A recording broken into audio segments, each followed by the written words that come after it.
بسم اللہ الرحمن الرحیم۔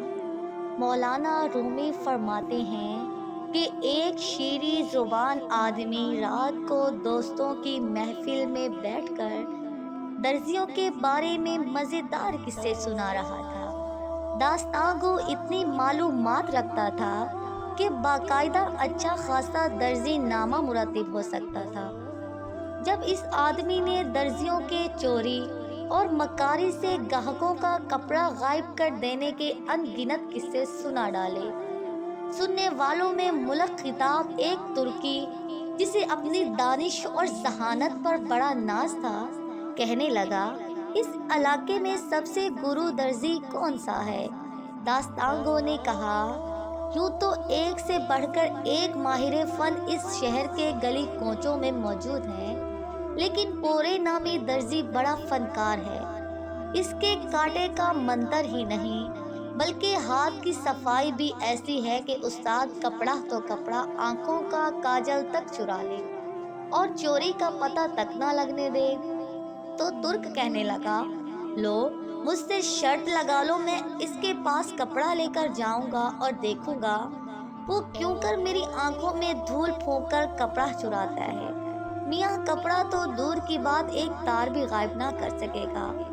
دوستوں نے جب یہ سنا تو کہنے لگے، ارے بھائی زیادہ خوش نہ ہو، تجھ سے پہلے بھی بہت سے یہی دعویٰ کرتے آئے اور اس درزی سے چوٹ کھا گئے، تو اپنی عقل پر نہ جا، دھوکہ کھائے گا۔ محفل برخاست ہونے کے بعد ترک اپنے گھر چلا گیا۔ اسی پیچ و تاب اور فکر و اضطراب میں ساری رات گزار دی۔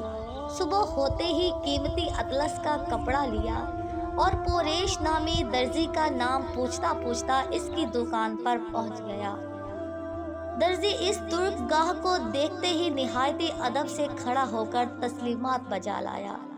درزی نے خوش اخلاقی اور تعظیم و تکریم کا ایسا مظاہرہ کیا کہ ترک بے حد متاثر ہو گیا۔ دل میں کہنے لگا، یہ شخص بظاہر ایسا عیار اور دغا باز نظر تو نہیں آتا، لوگ بھی خواہ مخواہ رائی کا پہاڑ بنا دیتے ہیں۔ یہ سوچ کر قیمتی اطلس درزی کو دیا اور کہنے لگا، اس اطلس کی قبہ مجھے سی کے دے۔ درزی نے دونوں ہاتھ ادب سے اپنے سینے پر باندھے اور کہنے لگا، حضور قبہ ایسی سیوں گا جو نہ صرف آپ کے جسم پر زیب دے گی بلکہ دنیا دیکھے گی۔ اس نے کپڑا ناپا، پھر کاٹنے کے لیے جا بجا اس پر نشان لگانے لگا، ساتھ ہی ساتھ ادھر ادھر کے پر لطف قصے چھیڑ دیے۔ ہنسی ہنسانے کی باتیں ہونے لگیں جن میں ترک کو بے حد دلچسپی ہو گئی۔ جب درزی نے اس کی دلچسپی دیکھی تو ایک مزاحیہ لطیفہ سنایا جسے سن کر ترک ہنسنے لگا۔ ہنسی خوشی میں اس کی آنکھیں بند ہو گئیں۔ درزی نے چٹر پٹر کپڑا کاٹا اور ران تلے ایسا دبایا کہ سوائے خدا کی ذات کی اور کوئی نہ دیکھ سکتا تھا۔